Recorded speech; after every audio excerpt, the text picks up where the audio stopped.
Welcome to our last part, Rizal the Reformer. So, this time we will see, okay, what kind of change did Rizal wanted and how how did he fought for it, okay? Um, how did he see this change to be possible? Okay, paano niya tiningnan, paano magbabago yung bagay na pinaglalaban niya. So, we have come to the part of ideas of Rizal. So we have seen the groups, we have seen the La Liga Filipina and the propaganda movement, and now let's dissect the mind of Rizal in terms of being a reformer. Why ideas are important? Sabi ng aking paboritong pelikula, beneath this mask, there is more than flesh. Beneath this mask, there is an idea, Mr. Creedy. And ideas are bulletproof. That's V for Vendetta. Napakagandang pelikula niyan. I hope you have watched that. Okay? So why ideas are important? Bakit nga ba mahalaga ang idea? Palagay mo, may idea ka. Okay? So, Rizal the Reformer, some ideas people have been fighting for. These are just few examples, okay? Freedom. Di ba? Kayo, parang dati sa high school gusto niyo maging malaya. May mga batang naglalayas kasi feeling nila they are not free to do, they are not free to decide. So, even young as you are, you have experienced this thing. Gusto niyo maging malaya, freedom. And then rights, may karapatan kami. Diba? We have the right to live, the right to be free, the right to choose our gender, things like that. And then justice. Sino dito ang galit na galit kapag may injustice? Ha? Ano ibig sabihin ba ng justice? The word from the word just. Dapat. So, kanino ba dapat mapunta ang pera ng gobyerno? Sino ba dapat ang makinabang sa napakalaking trilyon-trilyon na inutang ng gobyerno? Dapat ba nararamdaman ba yun? Or dapat wala tayong nararamdaman? Sino ba talaga may kasalanan? And peace. A lot of wars were waged in history. Sabi nga ng mga historians, mas marami pa ang time na may giyera kaysa may time na kapayapaan. Peace is very elusive. And the last one is equality. Pantay-pantay. Man and woman. Yeah? Pantay na opportunity. So, mga anak, these are some of the ideas that people have been fighting for and will be fighting for the next or for the years to come.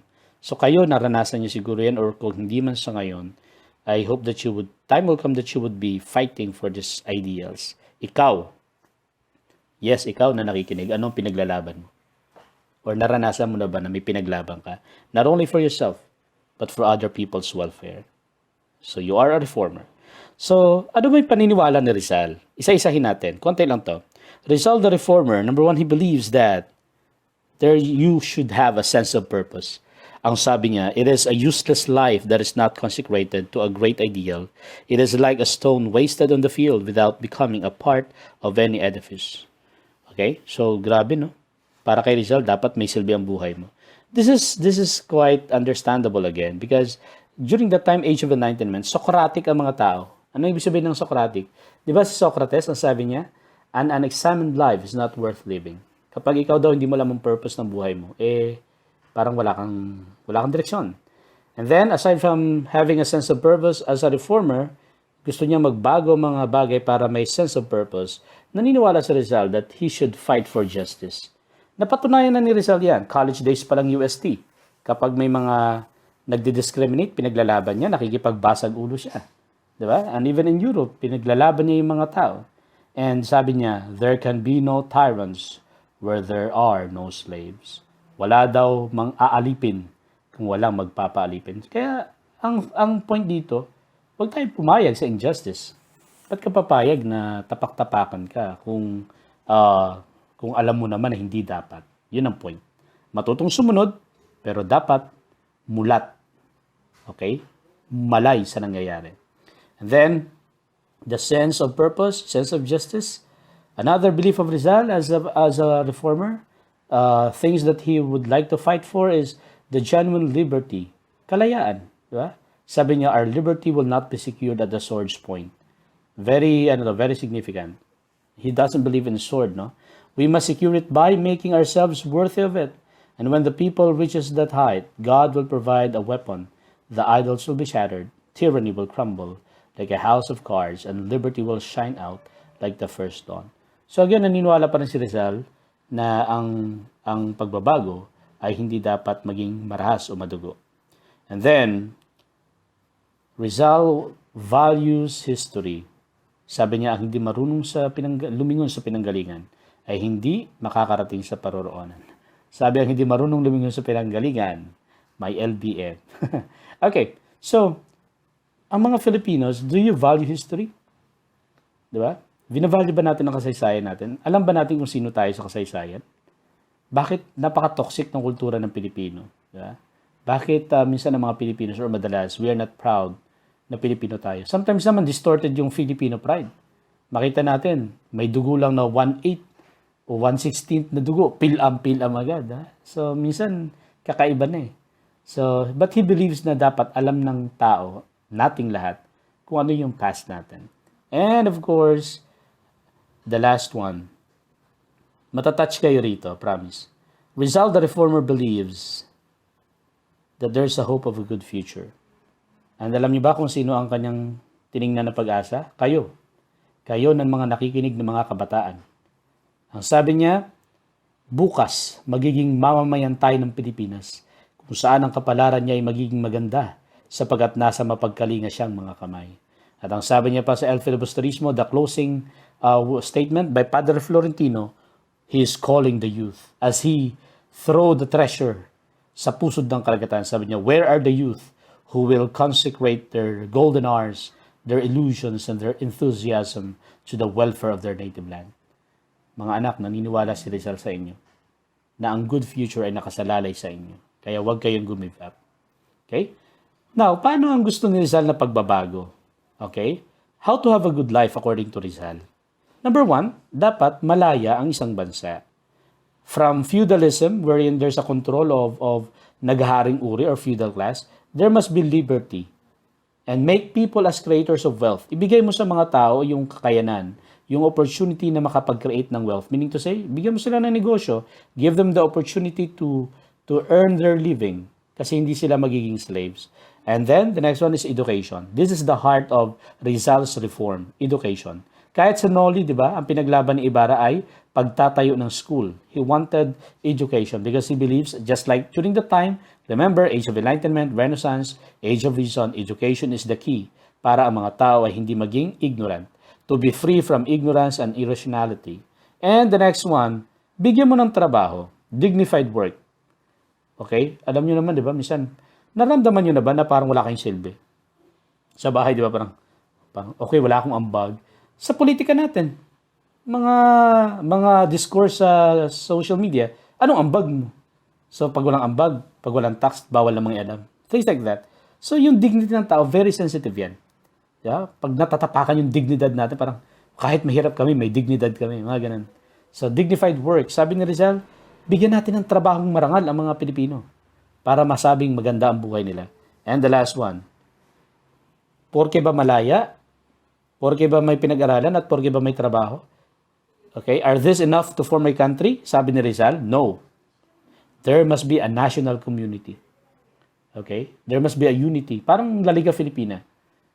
Rizal envisioned a united archipelago.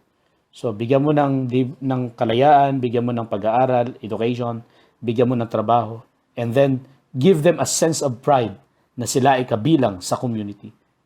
Palagay nyo, yan ang kulang natin, no? Diba? May pinag-aralan naman tayo, malaya naman tayo, may trabaho naman tayo, but we are not proud to be Filipinos. Boom, panis. Was Rizal anti-revolution? Ayaw ba talaga ni Rizal ng revolution? Tingnan nyo to. Nung si Rizal pinatapon sa dapitan, pinadala ni Bonifacio si Pio Valenzuela. Ang sabi ni Pio Valenzuela kay Pepe, Brother Pepe, Bonifacio sent me here to ask your view about the revolution we are organizing in Manila. We also have planned to get you out of dapitan. What can you say? Sabi nila, gusto namin itakas ka, may revolution na kami. Etong sagot ni Pepe. I'd say no. We are not yet ready. Our people are not ready for a revolution. We don't have arms to fight. And if there will be a revolution, it should be led by Antonio Luna. He studied military science in Europe, you know. So, medyo elitista si Rizal, ano? Remember, Bonifacio, mahirap na tao lang yan. He's a member of La Liga Filipina. I don't know if Rizal recognized the guy or baka kilala, syempre, naging member eh. Pero the point is, ayaw niya ng revolution. Clarification, during that time. Remember, Liga Filipina, parang revolution na yun eh. Yeah? Hindi lang nga lang natupad.